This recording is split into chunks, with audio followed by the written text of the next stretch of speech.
made. We got a long way to go. Probably not as deep as we've been on the defensive front, where we need to be. Got a lot of offensive linemen competing for a lot of positions. Some young DBs that got to grow up. Seems like there's a lot of experienced wide receivers out there everywhere. Obviously, Jake's done a good job. He's got command of the offense. And Justin's picking it up very quick. He's very bright. And then Stetson Bennett has been doing a good job as well. So I'm pleased with the progress we've made. We got to continue to do that. There was good physical practice out there today, and guys competed. So then I'll open it up. How similar was the competition between Justin and Jake as last year between Jacob and Jake at the same time?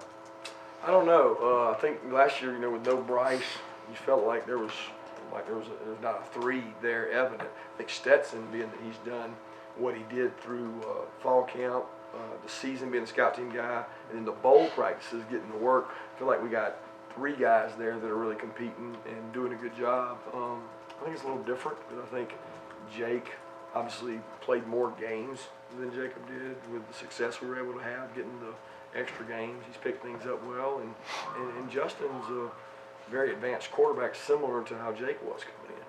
So those guys have they've done a good job picking it up. I'm extremely pleased with the leadership both of them provide, and also kind of how they push the defense. I mean, Jake's out there competing each day. When you talk about the defensive front, what's your impressions of the inside linebackers without Roquan so far? You see things show up. I mean, certainly not having him there, there's things that pop up. I think there's good players there. There's not maybe a dynamic player, but they've got to do it by committee. We got pretty good backs still. When you look at Swift, Holyfield, Harry, and those guys coming out of the backfield, they're hard to cover. So there's been some plays made that it was like, uh-oh, that guy didn't cover that guy like 3 used to. So they've got to improve that. They got to continue to. But I do like that group. Coach Schumann challenges them each day.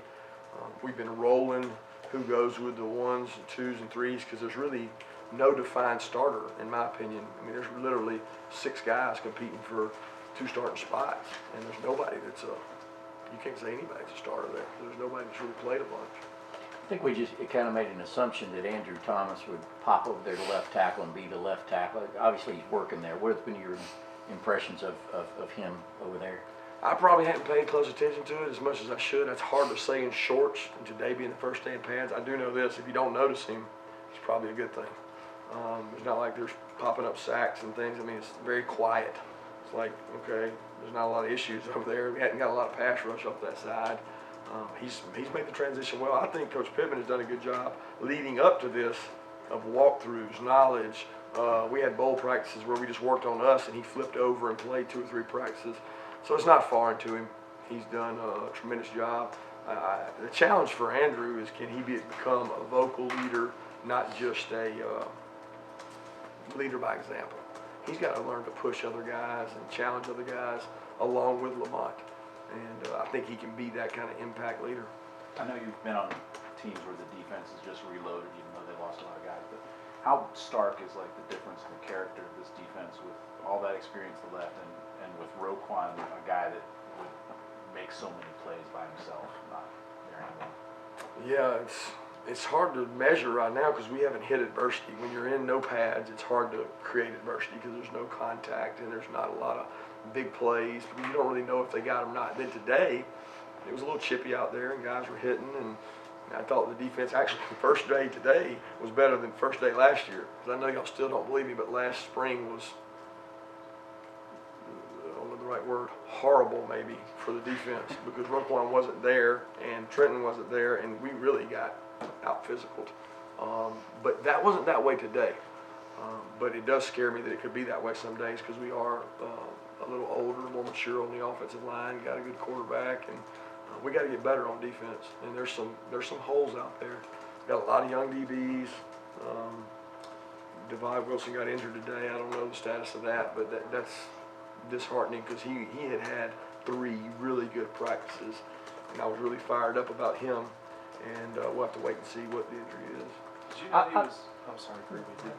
You mentioned him a couple of times. Not trying to make too much of it, but did you realize he would be able to come and compete immediately like that? Did you think that in October when you saw him? Who are we talking about? Wilson, the DB. Well, October, November, I don't even think we were going to get him. I mean, I don't think when did we get him? We didn't get him till late. I don't think till the changeover happened. But did you know when he was younger? I guess you could say. Did you know he would? We'd watched him play. We thought he was a good player. We had him in camp over the summer. Thought a lot of him. And the biggest thing is he's 190, 95 pounds. He's that Mo Smith, that Aaron Davis, that star type body. And he was picking things up well. And again, I don't want to jump to conclusions. I don't know. I just know he was down out there. So we'll see if he's able to come back or not. But we're going to have to find some guys that can mature and play. And we got to find a star and nickel. We got to find a couple safeties. Find at least a couple corners. Are you able to say what kind of injury? No, it's lower extremity. Kirby, I know I asked you this on Tuesday, but we hadn't seen Sam out there at all. Just what's the situation? Sam's been dealing with a medical issue, and we feel it's in his best interest from a medical standpoint for him to no longer play football. His health and safety is our greatest concern, and we're applying for a medical exemption, and he'll continue to be with the team, work with the team, whether it's in the weight room or video staff. He'll help us in other ways, but he's done a tremendous job since being here, and we'll be moving forward that way. Kirby, who has been working in that star? You mentioned Evad, but who else has been working in? How important is it to find that role with Aaron?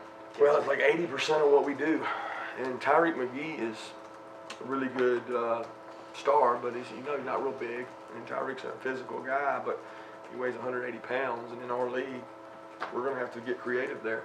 Last year it was a struggle. We had to play Lorenzo there some. Walter Grant is a guy that plays that position well, and hopefully he'll be able to help us there. But William Poole, Tyreek McGee, it's all those guys you see us out there in pre-practice working with. So those guys are all, we're trying to find a role. Jaden Hunter may be a guy, because he's athletic and can play in space. We're gonna keep trying to put the best 11 on the field. With Christian Payne gone, are y'all still going to use that fullback kind of position next year? And if so, you might go into that position? Yeah, we had it last year where the backup was a tight end. In most traditional fullback offenses, use tight ends in that role as a backup because you only get to travel 70. So we'll keep those portions of our offense. We think those are good weapons to have that, but it'll be done by committee. It'll be done by Jackson, Nada, all those guys, Charlie. We'll also have guys coming in the fall that can help with that. It seems like in the past you've had Nick, Sony, Roquan, you had these sort of superstar guys.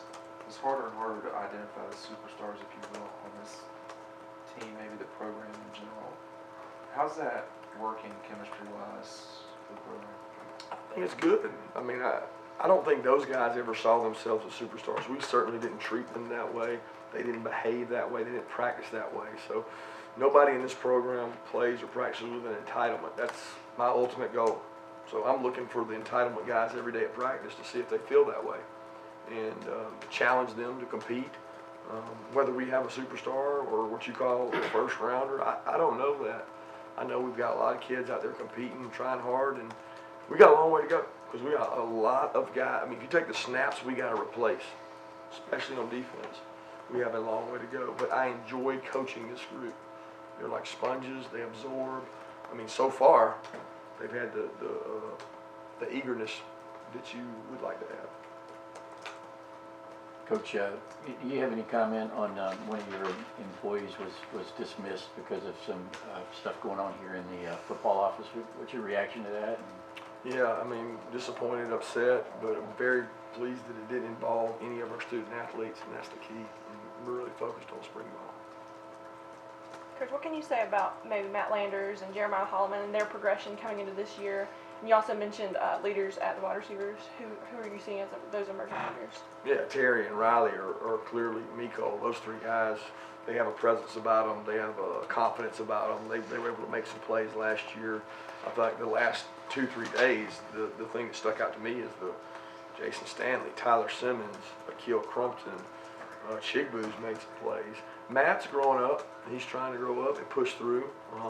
But I tell you, those guys, I mean, Kieris, I don't know if I mentioned him, and those guys that got out there and JJ, they're not sitting there going, okay, well, I'm learning what to do anymore. They're challenging the guys in front of them. The volume of reps all those two receivers took last year is really paying off because our two receivers are ahead of a lot of our 2 DB group.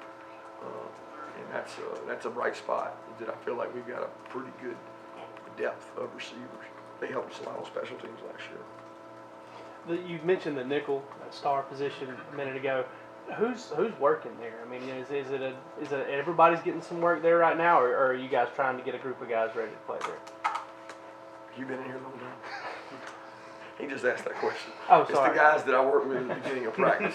So it's Jaden, it's Poole, it was Devad, depending on what's happening there, Walter Grant, Keon Brown, those guys. I mean, those are like big stars, but we have Tyreek McGee and William Poole, and we're probably going to have to move somebody else there if Devad's out for any amount of time. Probably just curious, with NFL draft coming up, is that something you plan on attending this year or something again? You know, I don't know. I hadn't really thought about it. I'd seen some stuff about Roquan. I think that He got invited. yeah, we'll probably send Coach Schumann, to be honest with you. He's from Dallas, and I think it'd be a great honor for him, having Coach Roquan. They have a special relationship, and it'd be a great opportunity for him to go. I'll be honest, I hadn't even thought about whether I would go or not. You've got an all-star cast, sort of, for your coaching clinic in here, coming in and speaking and stuff. You really seem to be, embracing and promoting Georgia's NFL connection. Is that something that you, a message that you want to get out and have? It's clear you have strong relationships with these guys. It seems. Yeah, I don't know that the point of a coaching clinic, if you go to the core purpose of it, it's not to raise money, it's not to make money, it's to promote a game that I love, that I think has been really good to me, but it's also great for kids. I mean, it's great for student athletes. I mean, you think about the opportunities that our players got to go to the University of Georgia and play football and get an education here. That's invaluable. So we're trying to give back to the high school coaches in Georgia and really all over the country. You know, we've already got 700 registered, more than we've ever had, expecting over 1,000 high school coaches for a clinic that no Georgia high school clinic has ever had over 500. But it's not, my expectation is put the best clinic on in the country, because I think I'm at the best university in the country. So we're going to put the best speakers out there. We're going to let them come talk. They've already made a rule where we can't have a high school coach come speak. So when you take that away, why would high school coaches want to come to our clinic if they can't watch other high school coaches speak? You better have a star-studded cast to get them to come. And I think getting back to the coaches through our drills, we're going to let the coaches be able to come and sit in our meetings and learn. And not many people are willing to do that in their clinic, but I'm trying to give back to them because they are our feeder program.